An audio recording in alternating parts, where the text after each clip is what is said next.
Afternoon. I hope everyone had a good lunch. We certainly did. Let me just set this up for you.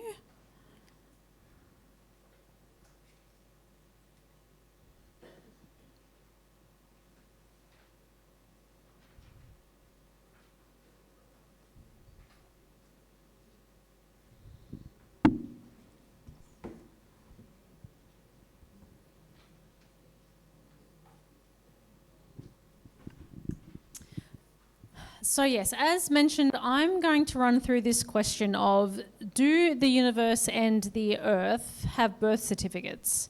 How do we actually know how old things really are? Because sometimes as Christians, we do get the question, did God really say, for in 6 days the Lord made heaven and earth, the sea and all that in them is, and rested the seventh day? Wherefore the Lord blessed the Sabbath day and hallowed it. Because currently, science says that the earth and all that is in it emerged slowly over 4.5 billion years. So the question is, how do we actually know how old something is? So how would you work out how old I am?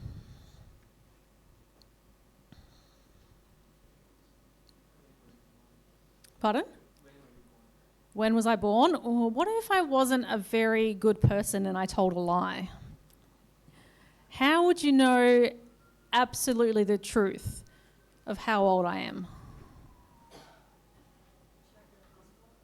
Check my passport. So my passport would have my date of birth, and that would have came from my birth certificate. So we have a birth certificate, and that is where there's an eyewitness account. So that means that there's eyewitnesses to your birth. So obviously your mother was there, but there was probably also nurses and doctors. And a birth certificate is a legal document that those witnesses actually have to sign to testify that they witnessed the birth of that child at that place, at that time, on that date, and the name that was given to that child, and sign it as a legal document. So as people, we have birth certificates that come about because we have an eyewitness to our birth. What about for buildings? How do we know how old a building is?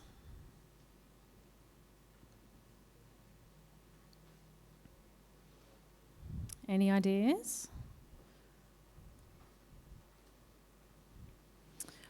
Well, what happens often in Australia is that when we build a building, we'll actually put a plaque on the side of the building.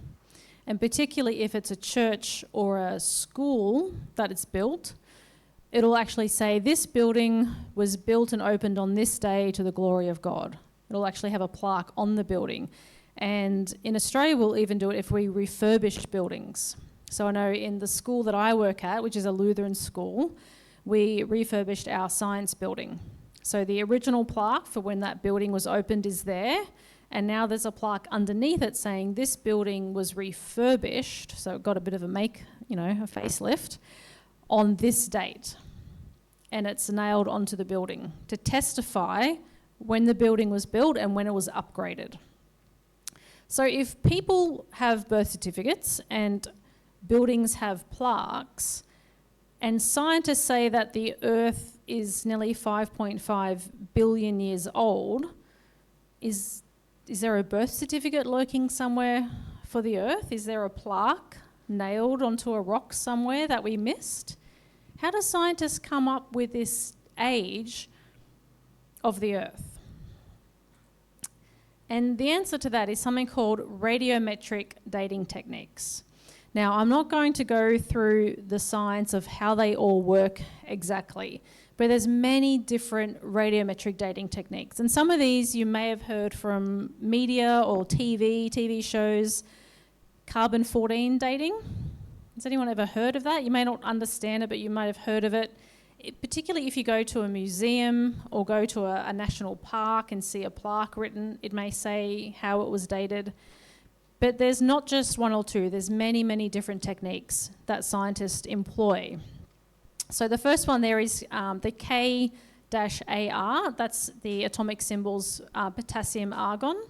So potassium argon dating, carbon-14 dating, there's something called fission tracks, luminescence, all different types of radiometric dating techniques. But when scientists say we've worked out how old something is, they're actually not measuring really the age of something. Not when we think about how old we are, how old a building is. They're actually measuring, they're doing a chemical analysis of something and then using a whole bunch of assumptions to work out an age. And that's what I want to go through with you so you can understand this concept a little bit better, is what are some of the assumptions that scientists use when they do these radiometric dating techniques. So everyone has to put their maths caps on. I'm going to actually make you do some thinking and calculating. And I'm going to go through an example so you can understand this technique that scientists use. So here you can see a measuring cylinder, and it is sitting under a dripping tap. And when we measure that measuring cylinder, we see that there's 300 mils of water in the measuring cylinder. And you go and measure that dripping tap, and you calculate that the tap is dripping at a rate of 50 mils per hour. So my question, how long did it take for that measuring cylinder to fill up to 300 mils? I'm hearing lots of 6 hours. Who, hands up if you agree 6 hours? Hands up if you think something else? Hands up if you didn't put your hand up. Okay, so the consensus seems to be 6 hours. Well, I was actually there, and I, as an eyewitness, saw it only took 4 hours. What did you guys get wrong? Because you all made a lot of assumptions when you did your calculations. What were some of the things you assumed? Yes, I heard a constant rate of flow. So I said you measured the dripping rate and it's 50 mils an hour, and you assumed it has always been 50 mils an hour. That's your first assumption. What else did you assume? That the measuring cylinder was empty? Yep, you weren't there, you didn't see, you just assumed it started at 0. And there's one other thing that you assumed. This one's a little bit harder. Have a look at the tap. Where do you think this was carried out, this experiment? Was it inside a science lab or outside? Outside. Does it rain much in Penang? So it could have been not rain just from the tap, but an external source of rain added to the measuring cylinder even quicker. These are the same 3 assumptions that the scientists make when using radiometric dating. So when a rock is formed, so lava from deep underground comes up and forms a rock, the scientists assume that the chemicals that they're measuring to get these dates, they assume that one of the measurements that they're measuring is 0.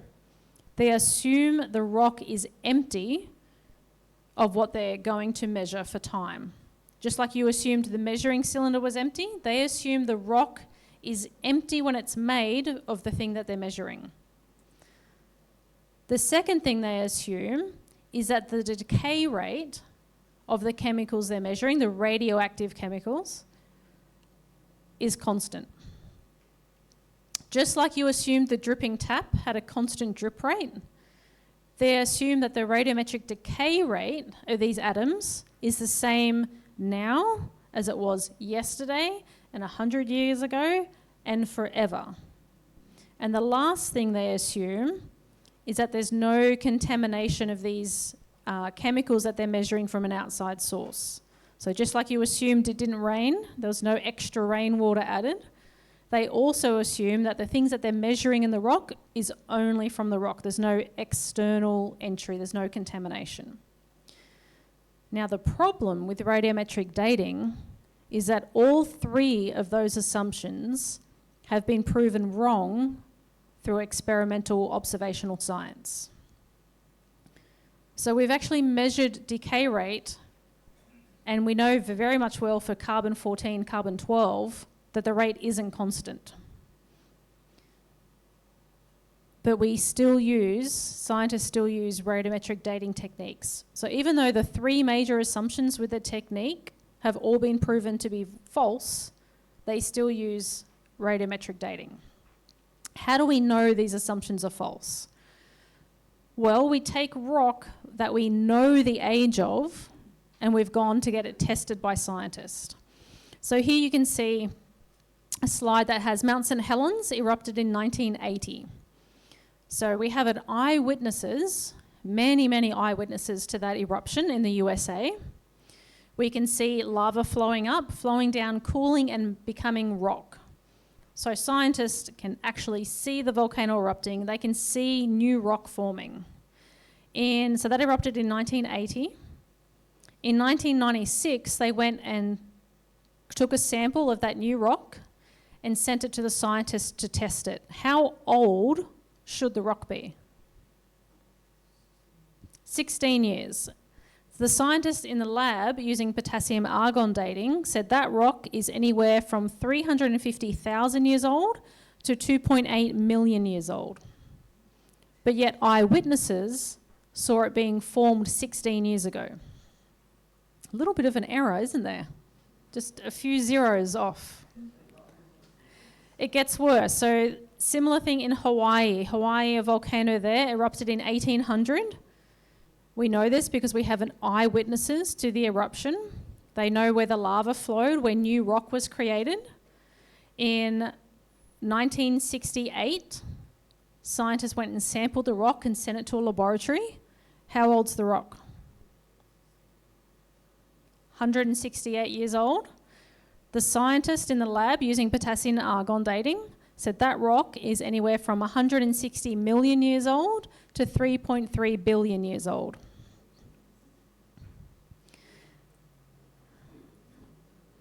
The problem is that when we know how old rocks are, they're returning dates that are ridiculous. And it's not just that. When we take a rock, a single rock, and get it tested with potassium argon, in this example, it came back to being 350,000 years old. They then ground the rock up and tested just one of the minerals in the rock, sent that separately off to the lab, and the scientists said, oh, that part of the rock's 900,000 years old. They tested another mineral in the rock, and that mineral, they said, was 2.8 million years old. Sorry, 2.8 billion years old. So this is the problem that we have, is that when we know the age of a rock, we have eyewitnesses for when it was formed, and we get back these dates that are millions or billions of years, we go, oh, well, that's wrong. Clearly an error's been made. But when we don't know the age of a rock, when we have dug up, say, a dinosaur fossil and we want to know how old that dinosaur is, so they send a sample of the rock that it's buried in to be tested, and it comes back as being millions of years, then we somehow say, oh, well, that's right, and we publish it. And different techniques of radiometric dating should give the same age. But again, we know that they don't. So this is an example from England, where a piece of fossilised wood was encased in limestone. So you can't manage to fit the wood inside the limestone after it's formed, so it's been formed at the same time, the limestone around the wood. So they should be about the same age, because if anyone knows, if you leave a tree that's fallen down, it's not going to survive very long out there. It's going to rot and decay. So we have fossilised wood encased in limestone. Using carbon-14 dates, the scientists said, oh, the wood's between 20 to 30,000 years old. They used potassium argon on the limestone and said, oh, that's 183 million years old. So which one is right? Same in Australia. We have found wood that's encased in basalt. So that's an igneous rock, so that's formed from lava, has flowed over wood. The wood was dated at 44 to 45,000 years old. The basalt at 45 million years old. Which one? How do we know which one's right? And this comes down to this idea of observational and historical science, is that the problem we have, and why when we hear these dates from scientists it sounds convincing, is that radiometric dating on one hand uses observational science in that we actually have the rock in front of us and we can see it, we can test things in it, we can measure how much potassium's in the rock, how much argon's in the rock. But when we say use our calculations and our assumptions we have to go back in time to say when that was formed, that's when it becomes, instead of being observational science, it becomes historical science. Because it's in the past. We actually can't test it.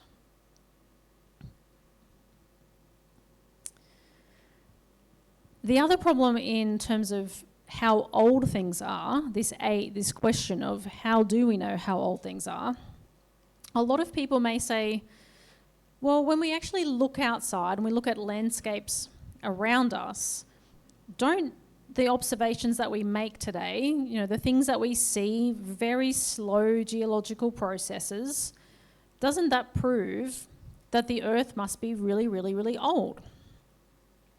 And in science, this is called uniformitarianism. So it's a very big word that means the present is the key to the past, but also that the past is the key to the present. It's that assumption that if we go out to a river today and measure how much that's eroding, that erosion rate is going to be the same throughout all time. So when we look at something like this, the Grand Canyon, and can everyone see there all the different layers that we have in the Grand Canyon? Let me see, I think I've got the mouse. Can you see the mouse on that screen or not? No, okay, that's okay. So we can see lots of layers laid down in the Grand Canyon. And we think, well, we see sediment layering down now and it doesn't seem to be a lot. So if that's laid down slowly over a long period of time, then it must have taken millions and millions of years for that to form. And that logically makes sense. If you look at the current processes and see very slowly things are happening, and then we look at the Grand Canyon and how vast it is with its many layers, it's logical for scientists to say, well, it must take a long period of time. That's where we get these millions and billions of years from. But again, what happens when we see things with our own eyes? So this is actually a picture of Mount St. Helens that I mentioned earlier, erupting. It was a massive erosion. It blew nearly half the mountain off in the USA. And what eyewitnesses saw was many, many sedimentary layers laid down very, very quickly. So you can see in the slide there the person with the red jumper on at the bottom for scale. This was the layer that was laid down in May of 1980. And that layer above was laid down 1 month later, in June. And then the layer up the top was laid down 2 years later. So this layer here was laid down in a matter of a month. And you can see there many, many fine layerings.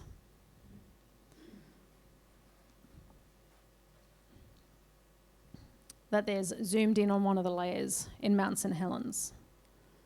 So it's very interesting that when we go back to this picture,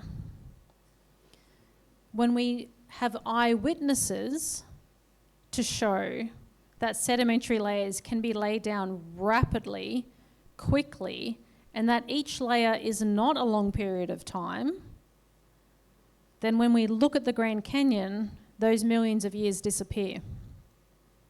Because we have an eyewitness that we know that layers can be laid down very, very rapidly. Now, keeping with this idea of the Grand Canyon, we're told that this river, the Colorado River, is actually responsible for creating the Grand Canyon. So if we go back, zoomed back out again, the little river running right down to the bottom of the canyon, we're told that that river caused the carving of the entire Grand Canyon.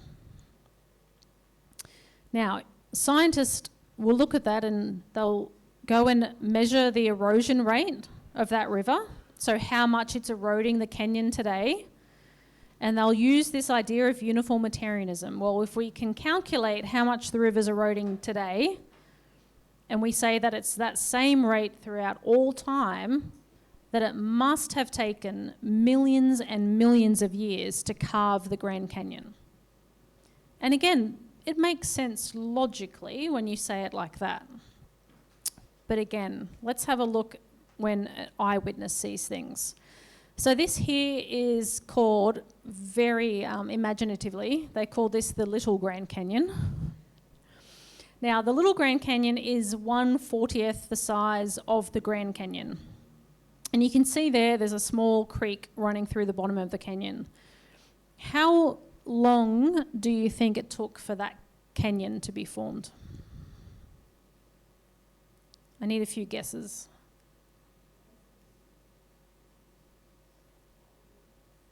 Thousands of years? Hundreds of years? Yep. A few weeks? Ooh, no. He's close. Less than a day. So this canyon formed on the 19th of March in 1982.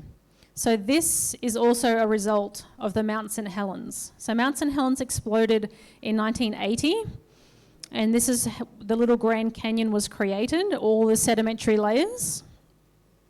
Then in 1982, a massive mudslide caused huge amounts of water to be broken loose from almost like a natural dam situation, and carved this canyon overnight.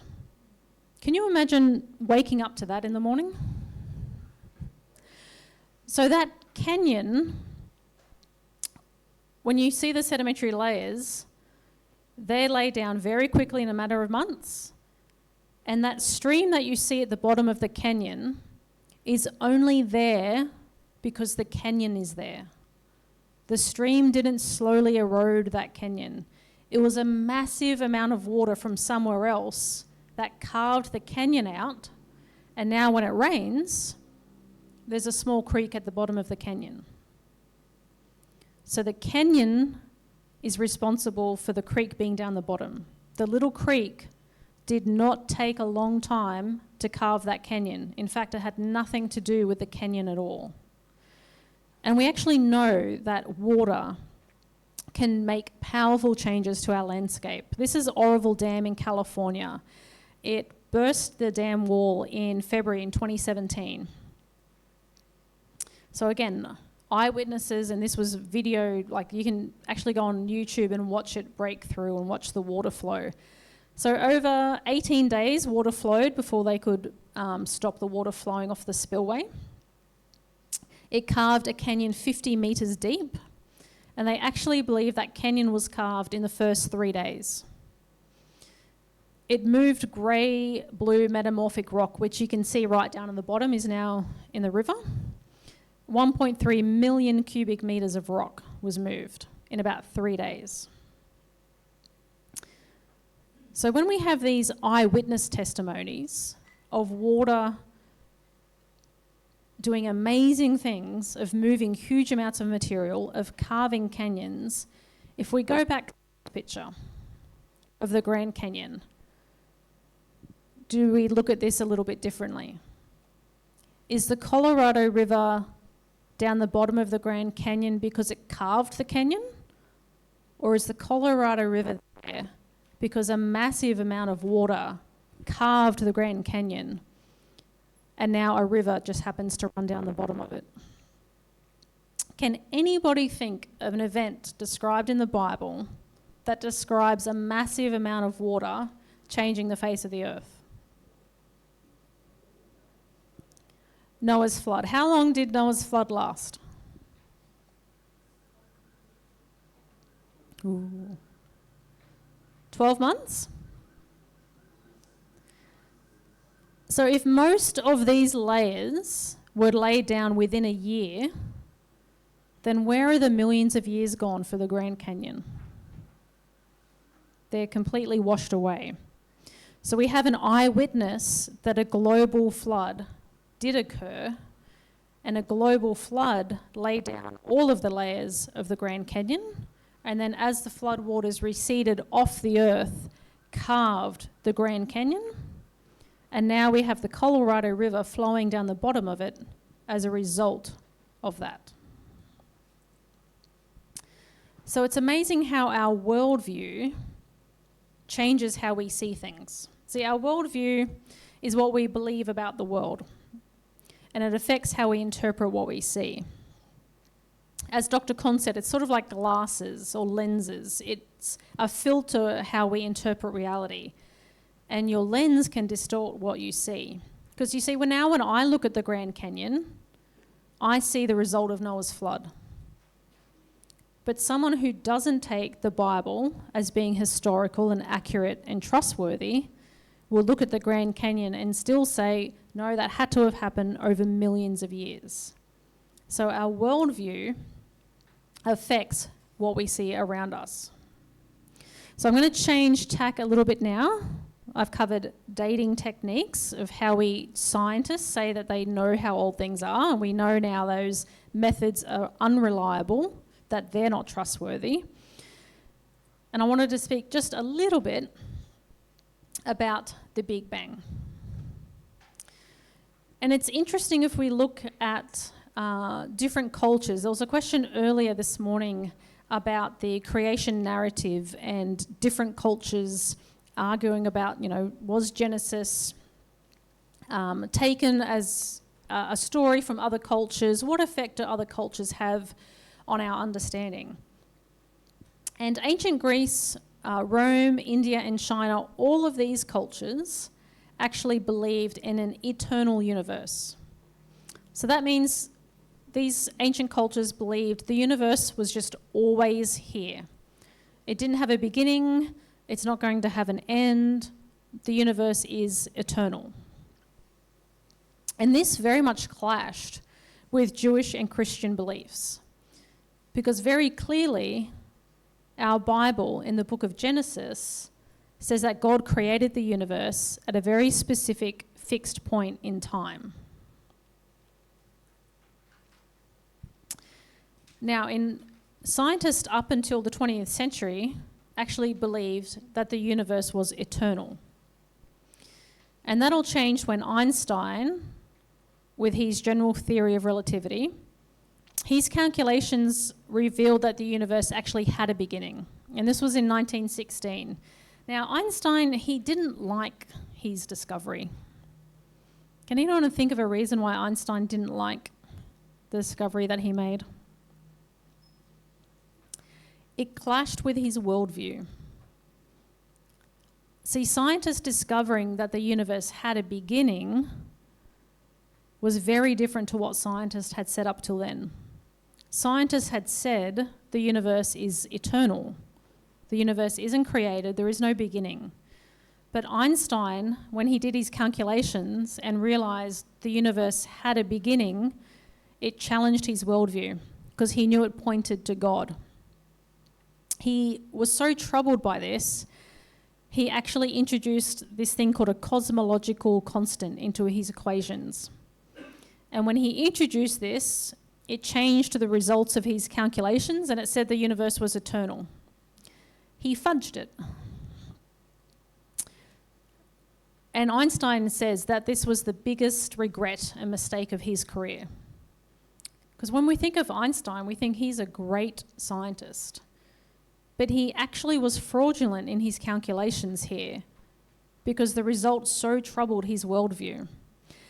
It didn't last very long, but because in 1922, other scientists looking at his calculations and working out how he did it realized this cosmological constant didn't make sense. And they actually called him on it, and he admitted to fudging it, and it was exposed. And science changed its mind.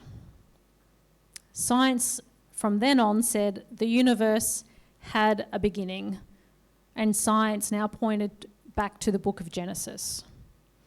And it's interesting because today we think of science as being so factual, so true, and it's constant.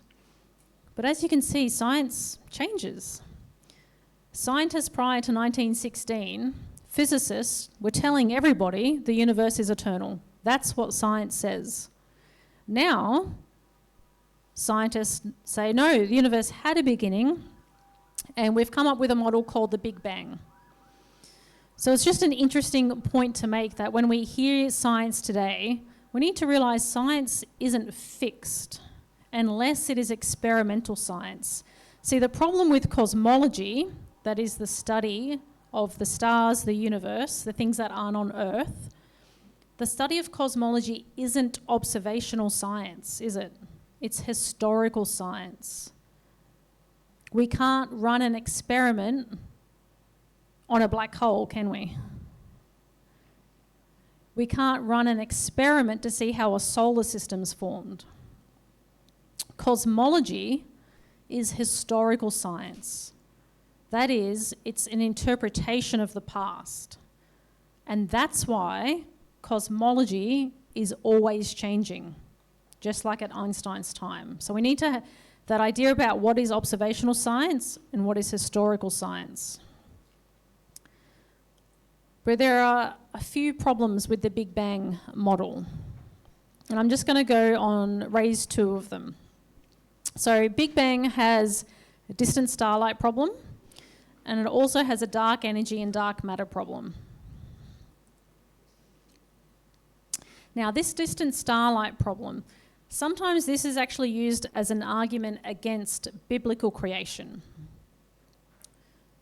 So if we say the Earth and the universe are 6,000 years old, sometimes we'll have that question of, well, hang on, if the Earth and the universe are so young, how do we have galaxies that are 13 billion light years away?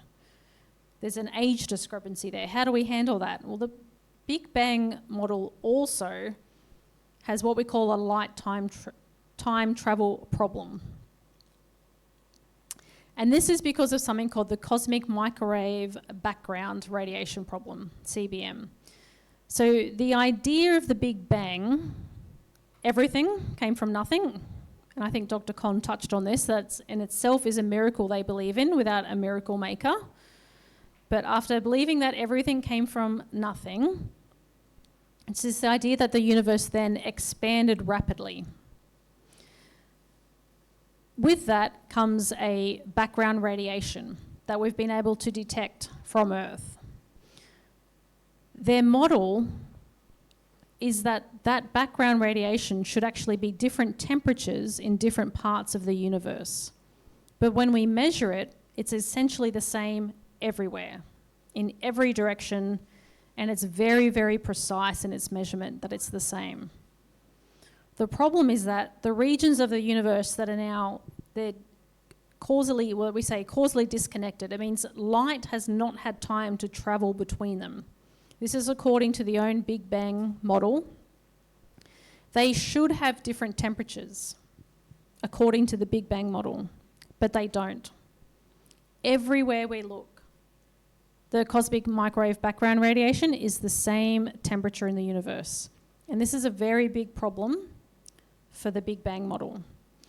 Now, the way they solve that is by inserting something called inflation theory. So for those who are interested in the cosmology and science, go onto creation.com and type in like cosmic background radiation, inflation theory, and you'll get lots of articles on this written by astrophysicists. But the inflation model is basically, they explain it away by saying, well, the laws of physics, they just change slightly at the beginning of the universe. We have to have rapid acceleration. For some unknown reason it started and it lasted very quickly, and then for some unknown reason it stopped, and then the laws of physics have gone back to how we have it today. It's another miracle that they invoke to fit the models. So the Big Bang model has a distant starlight problem of its own. The other problem the Big Bang theory has is this dark energy and dark matter. So the latest astrophysicists have said that the entire universe, everything that we see, dark energy makes up 68% of the entire universe. Dark matter makes up 27%. And the things that we can actually see only account for 5% of the universe.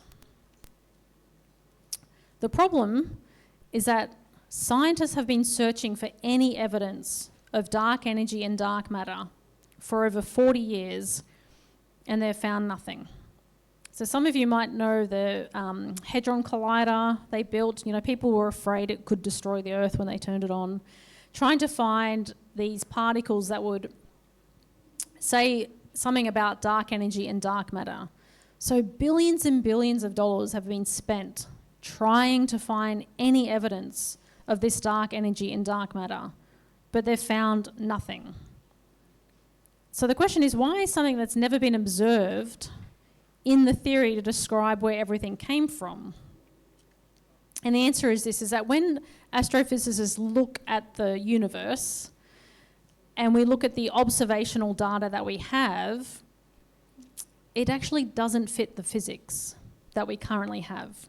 So what scientists did was said, well, what if there's matter out there that we can't see? And what if that was part of the universe? So they invented dark matter. Well, we also need something else. We need an energy source to fit there as well. So they came up with a theory of, well, maybe it's something called dark energy. The percentages that they have come up with, they said, well, this is our observational data that we have, and this is our physics that we know today and our theories. And so basically they put enough dark energy and dark matter as a percentage for the calculations to work, and that's how we have dark energy and dark matter today. They're two things that have never been seen, never been observed, only ever theorized, but they make up a key component of the Big Bang model. And we're still searching for them, and we can't find them. So sort of like Einstein's, when he did his equations, the fudge factor, dark energy and dark matter are still being used as a fudge factor. So when you hear about this idea, it's science where it will constantly change in the cosmology. We actually haven't observed it. They've been searching for it and they can't find it. And the Big Bang model itself has changed over and over again, and it will continue to change. But what doesn't change is God's word. And the more we learn from science, the more science actually shows the reliability of the Bible and the reliability of God's word. And so this is again where CMI's message comes into about being prepared to give an answer. Because people have questions about science and faith and how these go together. And as Christians, we should be able to give answers that align with our faith, but also align with the current science. But not everyone's a scientist, and not everyone's designed to be a scientist, thankfully. So how is it that, as maybe if you don't have a science background, how do you answer these questions that people have? And again, I think I talked about it in my first talk. This is where the free newsletter comes in so handy, because comes straight into your inbox. You're able to share it with friends. So I'll put up, if anyone didn't get the QR code and wanted to sign up still, that's the QR code. And again, you'll also get the free video stream about evolution and natural selection not being the same thing. And I know astrophysics is not everyone's cup of tea, and I'm not an astrophysicist, I'm a plant ecologist, but I do love astronomy.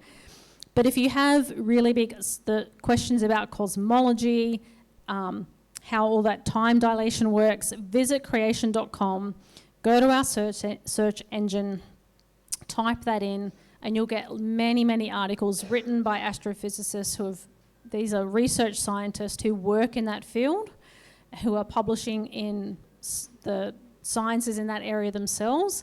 But thankfully they write articles that we can actually understand. I can understand it. And so again, creation.com is a great source for that. So if we don't have a speaker here today, none of the speakers here today are astrophysicists, so we might not be able to answer all of those questions, but we know we can go to creation.com and get answers. And the reason we need to do that is to actually help other people come to know that they can trust God's word, it's trustworthy, and that even though science will change over time, God's word doesn't. Thank you all very much.